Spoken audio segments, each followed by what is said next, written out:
So, good evening. Good evening, everybody. Thank you for surviving. It's now evening. We started during lunchtime. So, good job for staying and stick around. So, I think we have a really rare opportunity today that we are going to chat with the first CISO of Twitter. This is going to be one hell of a journey. It's quite short. We only have 15 minutes, unfortunately, but we're going to have a whole discussion about your journey, and you have one unique journey, and the journey of the CISO that has been really changing in the last decade, starting from technical expert, moving to a business strategist, a risk translator, and now more than ever, sometimes he's a critical crisis firefighter. So the role is really changing and evolving with a spark of AI, of course. You have to have AI, otherwise it's not in the budget. So if you're putting the head of the CISO once again of Twitter have a massive human track surface with employees and users and contractors, nation states, what would be the most unpopular or underrated decision that that you as a CISO of Twitter have made? Yeah, it was a really interesting time. And so my time at Twitter as the first CISO was a good 10 years ago. 2014 through 18 is when I was there. And Twitter was already a public company. So you can kind of think through that. They went public without anyone in the CISO role. It didn't exist. And so I navigated this role that they created. I was there to help explain to people, what is it that you've gotten when you asked for a CISO. So I came in, I started to talk and assess and make a plan. And the best thing about plans is they never happen. They all go out the window because within the first 6 months, we had a nation-state intrusion. So to your question of, unpopular opinions, I think where that is we wanted to build a plan, we wanted to build a strategy, and we ultimately did, but everything got sidetracked immediately. And so on one hand, we were dealing with investigating a nation-state intrusion, which you can read about. That's why I'm able to share any of this. And on the other hand, we then had all of the other threat agents that you can imagine. We had cyber criminals. There was the Our Mine organization. Yes. And then we had employees making poor decisions, and we had opportunistic attackers. What about the public trust? I'm sorry? What about the public trust? You also have to secure that in real time? Yeah, there was also does the site just stay up and go down? Yes. Whether or not you have the fail whale, if anyone remembers that as well. Good times. Yeah, so we had all these different dynamics to consider. It was a very interesting challenge, I'll put it that way. Okay, how many times did this challenge has been switched or is being involved, basically based on the board decisions that you have to comply? Because now, although the company went public without the CISO role, it is one of the major components in the structure of the company itself and the management. So you are maybe not the CEO navigating the ship, but you're definitely the one that's showing the right direction, especially when you're not only managing, protecting the systems, you are protecting, as we said, the conversations and the public stuff in real time.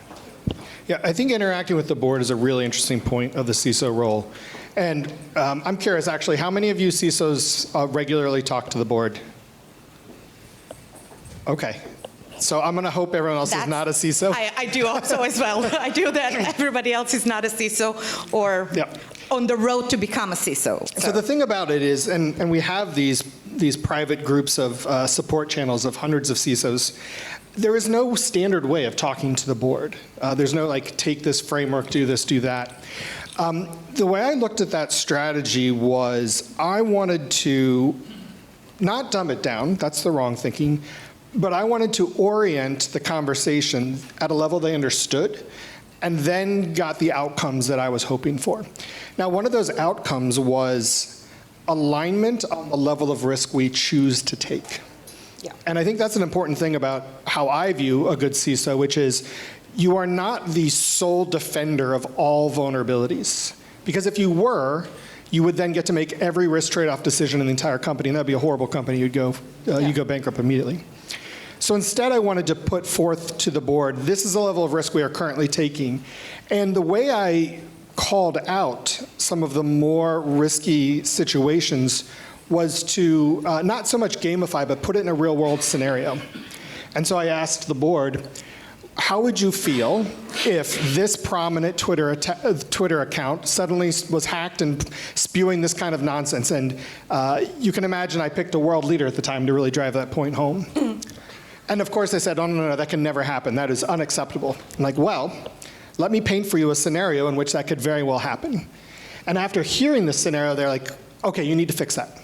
Like, well, glad you asked. I have a plan on how to fix that. Here's what we're going to do, and here's how much it's going to cost, and we'll fix it.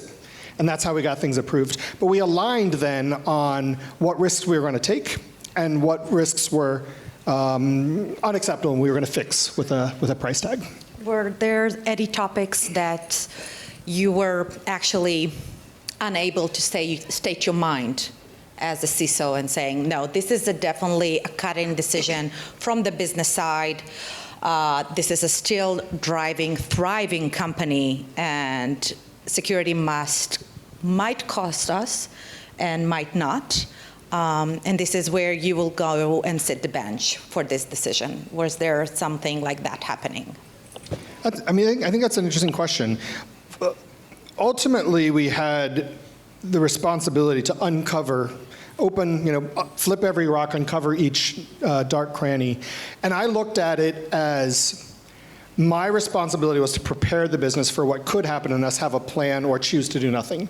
But if we had a data breach or an incident over something that I had never presented to them before, I viewed that as a failure on my side. Now, the things that we, I guess, ran into more obstacles were product enhancing opportunities. Yeah. So one thing Twitter never had for a long time was encrypted messaging. And that was something we tried to prop up from the security team. But it was stepping out from the responsibility of just protect everything into more of a product feature. To change actually the direction of the company, Right. And then at that point, there's trade-offs, because you're going to potentially lose users or you lose time to market for a different feature, and it falls more into the product realm. So I'd say that was the spot where we had the most friction. True. Can I get a hands again who the amount of CISO there are sharing here today? Okay.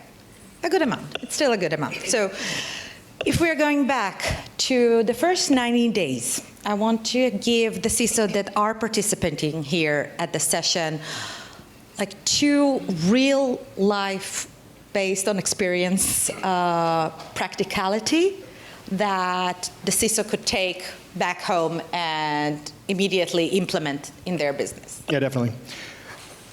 The cool thing about this is you can do it the first 90 days, but that's probably past for all of you, so you don't want advice. You're like, well, crap. You can actually do this on any cadence. As long as the lights shine, you can do this change. Each year, and here comes a year marker.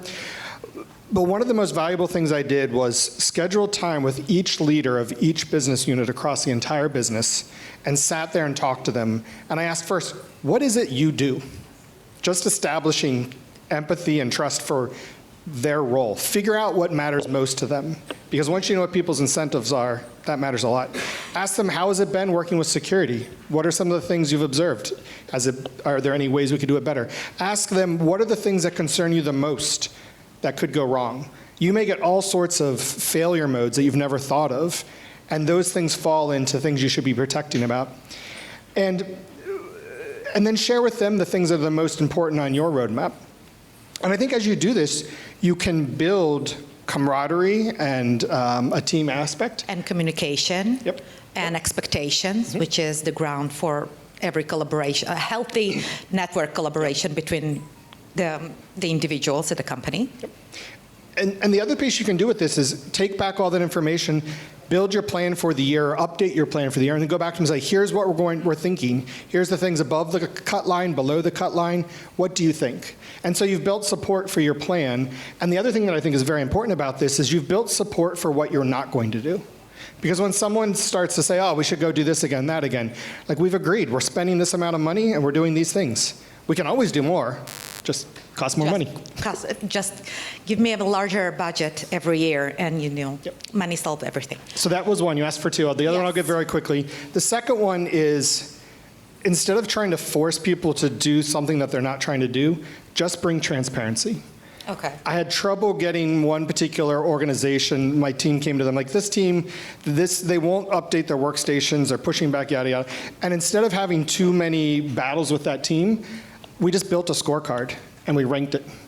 And then we showed it to that organization, and we showed it to their manager, like, here's where we sit in terms of security across the organization. And the person at the bottom, yeah, she just went to her team and said, I don't know what this is, but fix it. We can't be last. We can't be last. Yeah. We want to move from, maybe that should be a KPI for every individual, like, we are not collaborating with the CISO, we should start from now. Moving to the last question, because we're running out of time. Moving to the last question, now that you are going and you have multiple startups that you are invested, has the CISO role has changed since you became an investor, that you're now seeing the importance of it? You want to see it more as a partnerships? How do you define it? The biggest change that I've seen in the years since I've left Twitter, which has still included some other CISO opportunities, the biggest change is I think it's moved from purely defense-oriented to technology enablement. Yeah. Organizationally, I see more and more companies having IT roll up to the CISO. Traditionally, two teams that would butt heads, like, oh, it has to work. Oh, it has to be secure. Like, yeah. Actually, you get it all, make it, figure it out, figure out that fine line. And I'm also starting to see that happen more even into a CTO org, an engineering org. Between the engineering and the security team. And it depends on the company. High-tech companies, maybe not, but this element of technology has to be secure, and it requires somebody to balance both parts. Yeah. I find that to be one of the bigger changes. And then the other thing is about enablement and saying yes. And so I see this especially with the adoption of AI tools. It's terrifying to the security mind, but if you're going to get in front of that train and try and stop it, yeah, well, no. God help you. Well, yeah.